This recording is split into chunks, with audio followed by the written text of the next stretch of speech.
Hi, എല്ലാവർക്കും നമസ്കാരം. ഇന്ന് നമുക്കൊരു ബീഫ് ബിരിയാണി ആയാലോ? അതെങ്ങനെയാണ് തയ്യാറാക്കുന്നത്, അതിലെന്തൊക്കെ കൂട്ടുകളാണ് ചേർക്കുന്നത്, നമുക്കൊന്ന് നോക്കാം. എല്ലോട് കൂടിയ 1 കിലോ ബീഫാണ് ബിരിയാണി വലിപ്പത്തിൽ കഴുകി വൃത്തിയാക്കി എടുത്ത് വെച്ചേക്കുന്നത്. ഇനി ഇത് നമുക്കൊരു കുക്കറിലേക്ക് ഇടാം. എടുത്തു വെച്ച ബീഫിലേക്ക് പച്ചമുളക് ചതച്ചത്, വെള്ളുള്ളി ചതച്ചത്, ഇഞ്ചി ചതച്ചത് ഇട്ട് കൊടുക്കാം. 1 ടീസ്പൂൺ മഞ്ഞൾപ്പൊടി, 1 ടീസ്പൂൺ കുരുമുളക് പൊടി, 1 ടീസ്പൂൺ ഗരം മസാലപ്പൊടി, പാകത്തിന് ഉപ്പ്. ഇനി നന്നായിട്ട് മിക്സ് ചെയ്തിട്ട് വെള്ളമൊന്നും ഒഴിക്കേണ്ടതില്ല. ഇനി അടച്ചു വെച്ച് ഒരു 8 വിസിൽ വരുന്നവരെ നമുക്ക് വേവിക്കാം. ഇനി നമുക്ക് മസാല തയ്യാറാക്കാം. അതിനുവേണ്ടി ചൂടായ ചട്ടിയിലേക്ക് 2 ടേബിൾ സ്പൂൺ നെയ്യ് ഒഴിച്ചു കൊടുക്കാം. ആദ്യം കുറച്ച് കാഷ്യൂ ഇട്ട് കൊടുക്കാം. അതൊന്ന് മൂത്ത് കഴിയുമ്പോഴത്തേന് ഇനി കുറച്ച് മുന്തിരിയും കൂടി ഇടാം. എന്നിട്ട് നമുക്കിത് രണ്ടും കൂടി ഈ ഒരു പരുവാകുമ്പോൾ വറുത്ത് കോരാം. ആ നെയ്യിലേക്ക് തന്നെ കുറച്ച് സൺഫ്ലവർ ഓയിലും കൂടി ഒഴിച്ച് എന്നിട്ട് അതൊന്ന് തിളച്ച് കഴിയുമ്പോൾ നമുക്കൊരു 2 സവാള ഒന്ന് വറുത്തെടുക്കാം, ചോറിന് മേലോടി ഇടാൻ. നമുക്ക് ഇനി ഈ ഒരു പരുവാകുമ്പോൾ കോരി മാറ്റാം.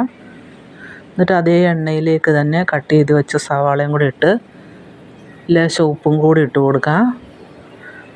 ഉപ്പിട്ട് കൊടുക്കുമ്പോൾ സവാള പെട്ടെന്ന് വഴന്ന് കിട്ടും, അതിന് വേണ്ടിയാണ്.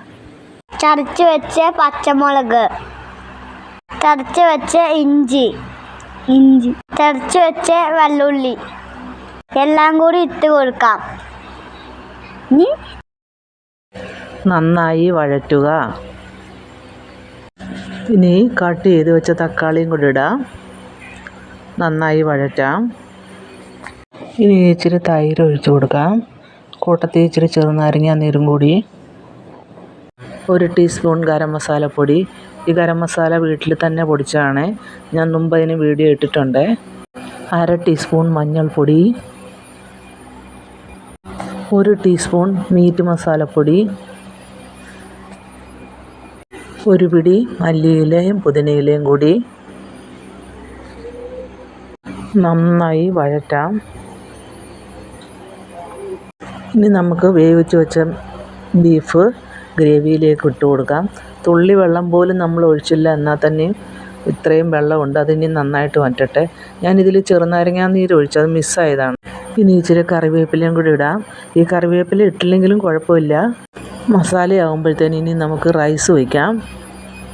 ചൂടായ ചെമ്പിലേക്ക് ഞാൻ നെയ്യാണ് ഒഴിച്ചു കൊടുക്കുന്നത്. ഇന്ന് ഞാൻ എന്നും വയ്ക്കുന്നതിൽ നിന്ന് വ്യത്യസ്തമായി ഇന്ന് അരി വറുത്തിട്ടാണ് ചോറ് വയ്ക്കുന്നത്. ചൂടായ നെയ്യിലേക്ക് കഴുകി വെള്ളമൊക്കെ കളഞ്ഞ് അരി ഇട്ട് കൊടുക്കാം. എന്നിട്ട് ഈ അരിയിലെ വെള്ളമൊക്കെ പോവോളം നമുക്കൊന്ന് വഴറ്റി കൊടുക്കാം. വെള്ളം നന്നായിട്ട് പോവട്ടെ. ഇനി നമുക്ക് വെള്ളം ഒഴിക്കാം. തിളച്ച വെള്ളമാണ് ഒഴിക്കുന്നത്. 2 ഗ്ലാസ് അരിക്ക് 4 ഗ്ലാസ് വെള്ളം. ഇനി പാകത്തിന് ഉപ്പൂണ് ഇട്ട് കൊടുക്കാം. നമുക്ക് 2 ബേ ലീഫ്, കറുവപ്പട്ട, ഏലക്ക, ജാതിപത്രി എല്ലാം കൂടി ഇട്ട് കൊടുക്കാം. ഇച്ചിരി ചെറുനാരങ്ങ നീര്,